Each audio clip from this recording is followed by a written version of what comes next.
Christmas tree paron ilaw at sabit na makisla.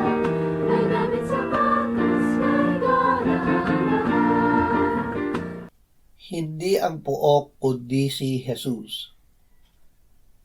Ibig ni Apostol Pedro na manatili sa bundok kung saan nila nakita ang kaluwalhatian ng Panginoong Jesus. Ngunit sinabi ng Diyos sa kanila, "Ito ang minamahal kong anak, sa Kanya ako'y lubos na nalulugod. Makinig kayo sa Kanya." Hindi ang puok, kundi si Jesus ang binigyan ng Ama ng kaluwalhatian. Siya ang ating pakinggan.